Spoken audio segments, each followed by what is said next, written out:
Today's topic is HVDC introduction. HVDC transmission is an interconnection of AC and DC transmission.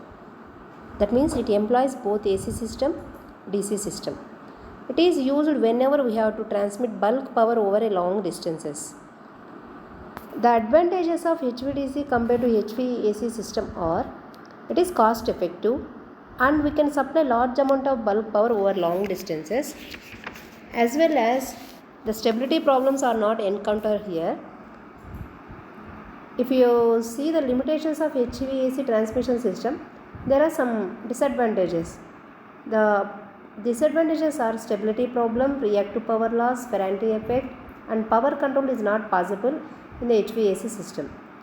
Whereas in the HVDC system, the investment cost is lower and power losses are lower and controllability is possible. That means power control is easily possible, and asynchronous interconnection, that means two different AC power systems having two different frequencies are interconnected with the help of HVDC system, that is possible in the HVDC system.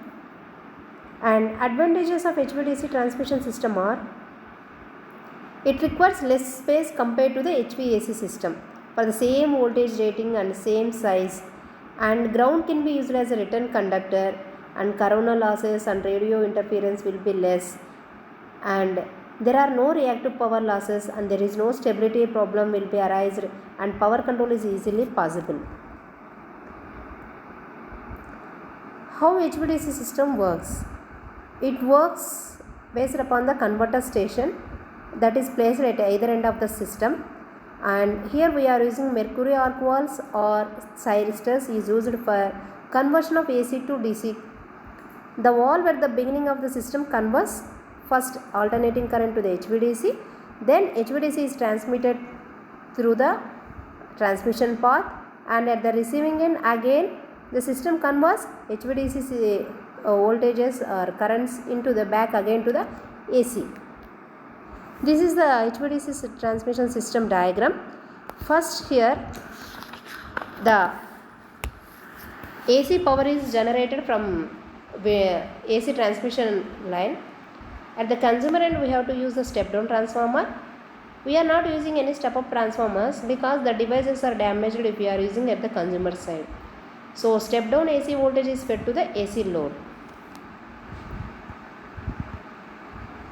These are the components of HVDC transmission system. The first component is converter, second one is smoothing reactor, third one is AC filters, fourth one is DC filters and control system, and last one is shunt capacitors, and here the link is back to back DC link. We are using back to back DC link. What is the converter station? Converter station converts from AC to DC and DC to AC. Both conversions are done in HVDC converter station. That means here there are two converters are there. The two converters are operated either rectifier mode or inverter mode. Here HVDC transmission system uses 12 pulse bridge converter is used. This 12 pulse bridge converter is formed by connecting two 6 pulse bridges in series. And this is the converter transformer. The purpose of this converter transformer is it converts the AC to DC or vice versa. So they have two sets of 3-phase windings.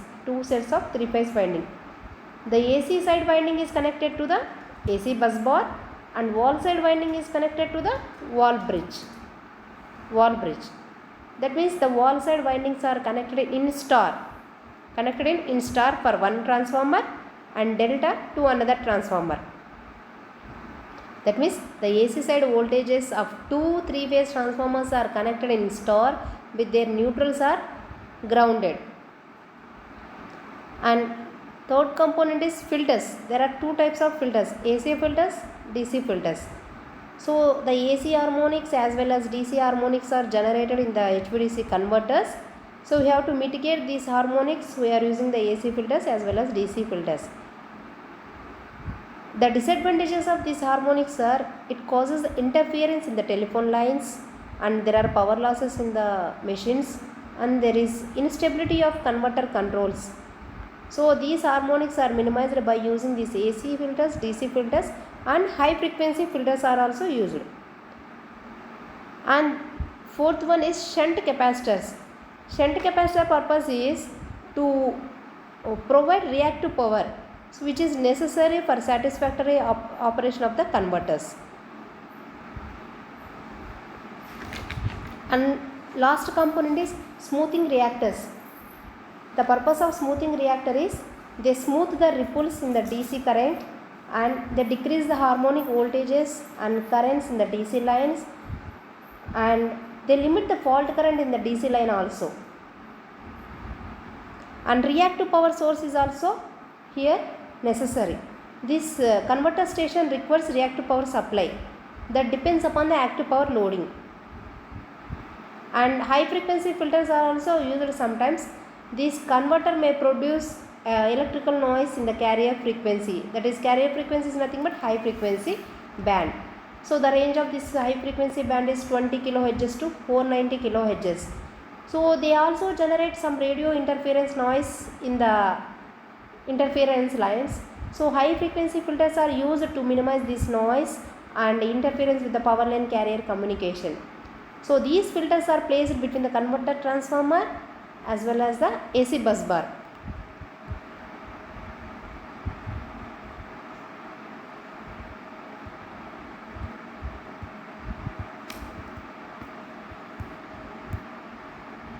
And transmission medium here is generally we are using bipolar HVDC link is the transmission medium.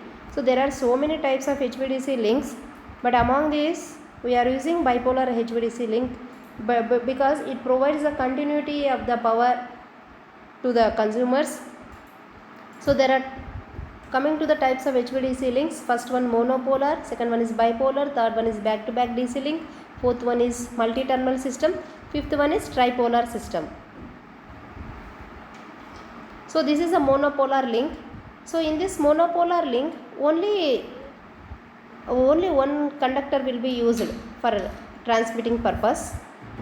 Another one is used as a ground, is used as a return path here. So the purpose of monopolar link can be used to transmit power over sea by using the special electrode for earth as a return path. If any problem will occur during short circuit condition, if any problem will be occur, that one link will be eliminated. So power is not continuously possible to the consumer's end. So that's why this is the disadvantages of monopolar link. This disadvantage is overcome by the next method, bipolar link. So polar in the sense conductor, bi in the sense two poles. Two conductors are here used. One is acting as a positive, another one is acting as a negative. It is somewhat costlier compared to the monopolar, but it is more reliable than the monopolar. So why? Because if any one of the pole fails, the system operates as a monopolar link with the ground as a return path. So that is the advantages of bipolar. That means continuity of the power is reached to the consumers. And third one is multi-terminal link. So multi-terminal HVDC system is used to connect more than two converter stations.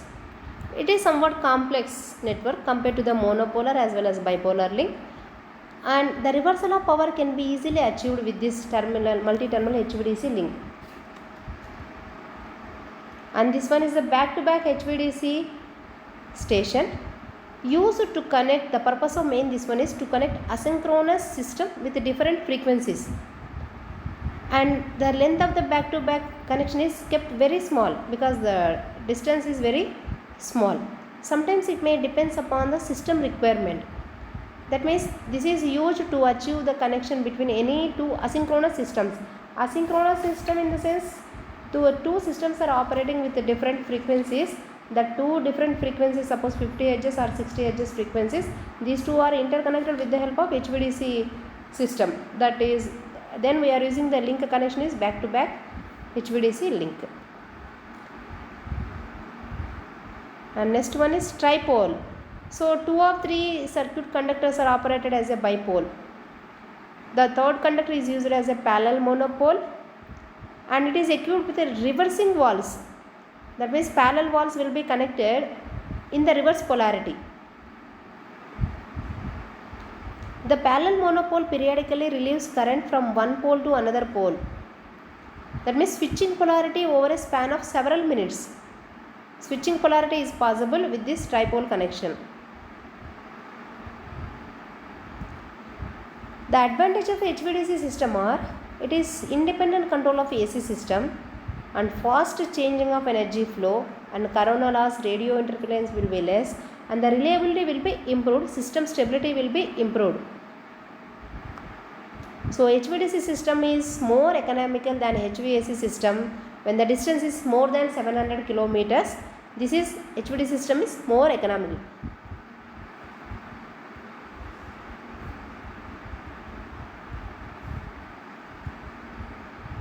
So these are the losses. These are the losses diagram. If you see the diagram, on the x-axis it is transmission distance in kilometers, and y-axis is the losses in the megawatts. That means as the distance is increasing, the AC system cost is increasing, because in AC as distance is increasing, the charging current is increasing. So charging current increases, so there is problem. Charging current increases, the cost is increasing, and it is difficult to control the voltages. If we compare it with HVDC system, distance is less, so DC system is cost is increasing initially in the HVDC system, because DC needs the converter stations, that means filters, smoothers, reactors. These are costly. So if distance is less in DC system, initially up to some distance the cost is increasing, but if distance is increasing above 700 kilometers, then it is preferable HVDC system compared to HVAC system, because the cost is decreasing. So initially we require converters in the HVDC system for conversion process. So initially the cost in the DC system is high.